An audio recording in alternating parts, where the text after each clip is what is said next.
The next person I'm bringing up to the stage, allow me to kind of lay the platform for it.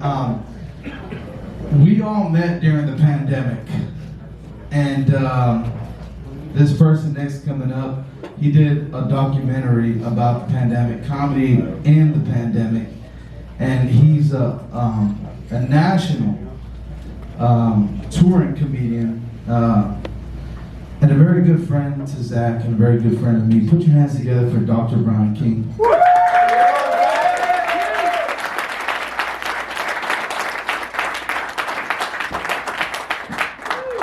Thank you. Thank you. Folks, give it on with George, everybody.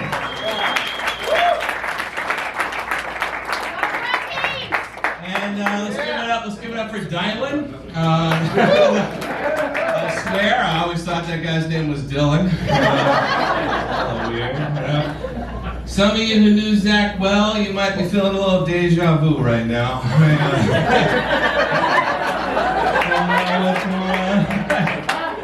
I am Zach's secret gay lover. And you know what they say about couples, right? After they spend a lot of time together, they start to look like each other. That's pretty much what happened with me. An old Zach attack. Zach in the sack is what I used to call him. Zach taking it from the back. I like to grab that mohawk, ride that little hedgehog, you know what I mean? Like, just really get in there and plow that fucking Albuquerque turkey. Really get in there. I'll be honest with you guys, I didn't think the look would get anybody. I walked in here and I'm fucking seeing all my comic friends and everything. Everybody's looking me in the eye. No, not a damn person recognizes I got a different look. I'm looking at George. I'm like, hey, George, how you doing? So, oh, hey, man. I'm like, dude, do I always look like this? What the fuck, man? I couldn't find blue hair dye. All right, I had to get red. Maybe that threw you off, George. I don't know. I wasn't sure how I was going to open, either with the secret gay lover bit or I heard there's an opening at Sprung Comedy Productions bit. Either way, I feel like, I got the job. I don't know. I put on this outfit, shaved my hair earlier, shaved this ridiculous mustache. Not that Zach wore it, it looked good. No, it didn't. I know. Fuck it, let's be honest, he was a tool. No. Totally kidding. Don't make Zach. I feel like you're looking at me as I make fun of you. I'm gonna turn this around. No, he's good. I wasn't sure how it opened, and I did. I shaved all this stuff, and I put together this outfit. Right? He wore a lot of Bucky's shirts. A lot of you have the Dare shirts on, but he wore a lot of Bucky's shirts, and. I actually bought him a few as I was traveling, because I don't know if you guys have noticed, but outside of Texas, Bucky's is fucking spreading. It's like COVID, man. I mean, it's all over Tennessee and Alabama and Georgia and Florida, and when I first started touring again after the pandemic, I was heading to Florida, and then Zach was like, hey man, will you pick me up one of those Florida Bucky's shirts? And I said, of course. And that's when I found out he and I were the same size. That's when we started dating, actually.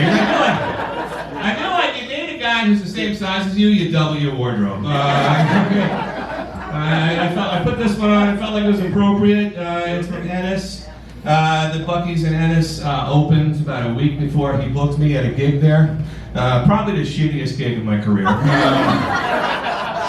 Absolutely the worst. I mean, let's be honest, they weren't all good shows. But they were shows, damn it. You know what I mean? We were doing shows during the pandemic, which is, as George said, is how we all met. I came to Dallas during the pandemic because I was a touring comedian, and I don't know if you heard, but they canceled touring. They were like, hey, if you make a living talking in front of people and traveling across the country, fuck you, Dr. Brian King. So So I was like, all right, I moved to Texas. I met George. I met Zach. The three of us became really good friends. And I had different relationships with both of them, of course. I don't think the three of us ever really hung out much, but I don't know. Okay, maybe it's the fat guy in me. But me and Zach just had a connection. You know? And I loved him, and I still love him. I feel like Dylan. I'm gonna start crying. And you're always gonna be called Dylan from this point forward. You might as well that just be your stage name. Now I miss the motherfucker, man. I really do. During the pandemic, I was like, hey, yeah, I used to tour a lot. Now I'm settling in Dallas. You know, we hung out, we got to know each other. And Zach, of course, the hustler that he is, he's like, hey, man, when you go back on the tour, maybe you can take me on the road. And I actually had him booked to go on the road with me in fucking February. You know what I mean? Like this was so shitty. And I mean, yeah, you know, oh, somebody's dead, somebody doesn't have a partner, somebody doesn't have a dad, but fuck me, I gotta schedule another comic for a tour. I mean, like, woe is me. I mean, not to take anything away from anybody else's pain, I was just, I've been hurt, I've been affected, and I missed talking to him. We had talked maybe a few days before, because we were trying to work out deals for this tour, you know what I mean? It's just a shitty thing to wake up to, obviously. I miss you, Zach. I really do. Hell yeah. I miss all the BJs and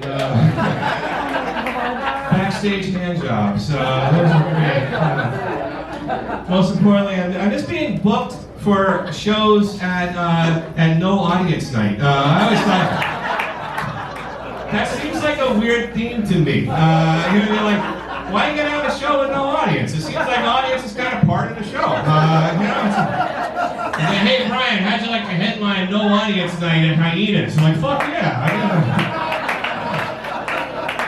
That's not what my career is. But now he was always supportive. I was remembering. I don't want to get too much time, but I was remembering during the pandemic I did that dumb bullet show that George said. I did this gig, probably the worst gig I've ever done. Somebody was trying to figure out how do we social distance. I know I'm trying, man. How do we social distance and do comedy? And some corporation put together like a drive-in movie theater in Frisco and said on a parking lot, right? And said, hey, are you serious? Were you there? Yeah. Holy fuck, did you see me there? I had different facial hair. Anyways, it was very poorly attended. It was the shittiest way to do comedy ever. I mean, I'm on a stage, there's like all this noise. You tell a joke and then there's a delay because it has to broadcast to the radio in the people's cars. And then if they like it, they honk. You know what I mean? Dumbest thing ever, man. But Zach came out to support me at that. You know what I mean? Like, he was just that kind of guy. He was always there, performing, not performing, and I miss him and I love him. Thank you.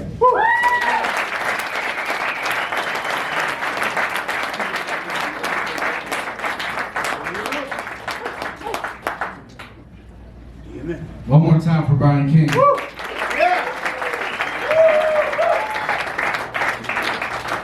Damn, bro, man, you didn't talk about that threesome we had.